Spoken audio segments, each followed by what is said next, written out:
everybody, welcome back to Guns and Gadgets, your source for Second Amendment news. Got an update from 3 days ago. I did the call to action for the constitutional carry bill during natural disasters in Texas, in which I asked people to call the conference committee that was meeting, and good news. So there was a little bit of a give and take going into this conference committee. Just I'll put the other video above. I won't get into the whole details, but the House version of the bill was much more friendly, where the Senate version of the bill was much more stringent. 1 week post disaster carrying open carry without a permit or concealed without a permit versus the 48 hours that the Senate version wanted. So the good news is enough people called. Enough people got a hold of their representatives in that committee, and it was changed. The final version that came out of the committee was 1 week, and it's good news. This basically came after Hurricane Harvey in 2017, where Texans were like, we've had enough of people looting our property after storms, after disasters. This will help us protect ourselves. And of course, the Democrats on the flip side didn't want to hear that. So I'll tell you first off, it was very narrow. So those of you who did call, give yourself an attaboy and attagirl, because you made the difference. The vote came down and it passed by 16 to 15, by one vote. So you all who make the contact and did what you need to do to our employees, the government, made the difference, okay? So now it's off to Governor Abbott's desk to either get signed into law or to be vetoed, and that should be coming up shortly because the 2019 session in Texas ends next Monday.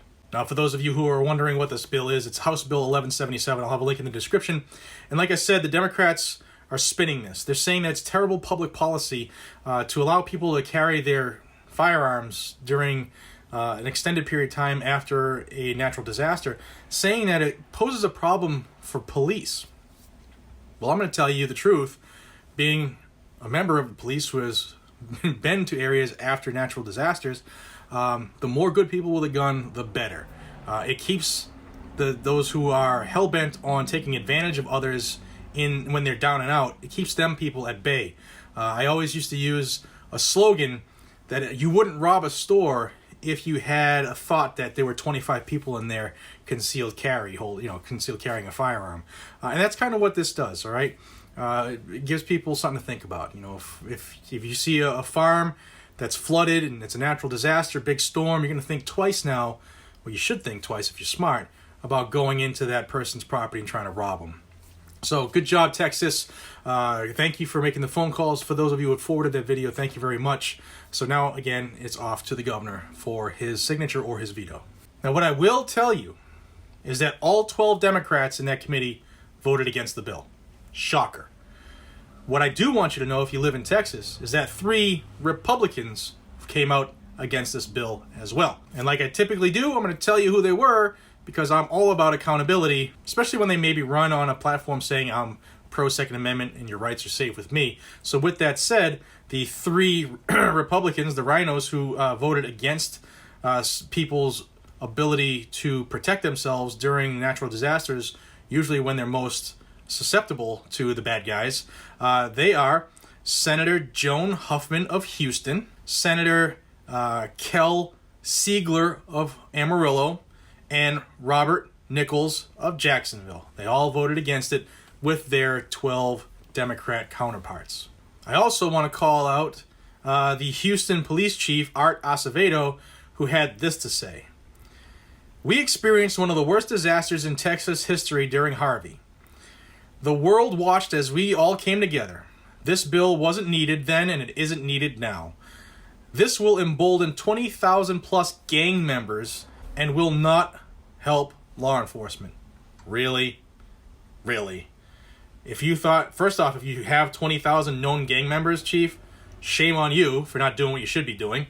And B, if those 20,000 gang members that you're claiming have the balls to go out and try to take advantage of people in this scenario, now those good citizens, those law-abiding citizens have the right, they have the equalizer. Not that they shouldn't have it anyway, but now if this gets passed, they'll have this little law on their side too, that if somebody tries to break in and loot, then they get the trouble they were looking for. You should be supporting your law-abiding citizens, Chief. at all costs. So like I said, now this is going to Governor Abbott's desk. There are also 2 other pro-gun bills that are on his desk awaiting his decision.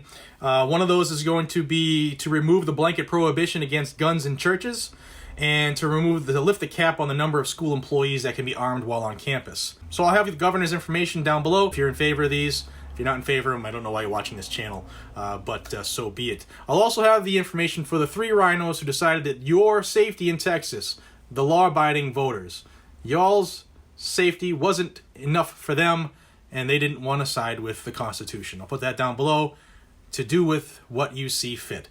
Until we see each other again, this is JR from Guns and Gadgets. Please help this channel continue to grow. Smash that like button, that thumbs up, smash the subscribe button, hit that tingly little bell icon as well. They're supposed to let you know when I put up new content. Doesn't always work that way, but do it anyway because you're helping the channel. And until we see each other again, be safe, stay vigilant, and carry your weapon. Take care, everybody. Congratulations, Texas. Get on that governor.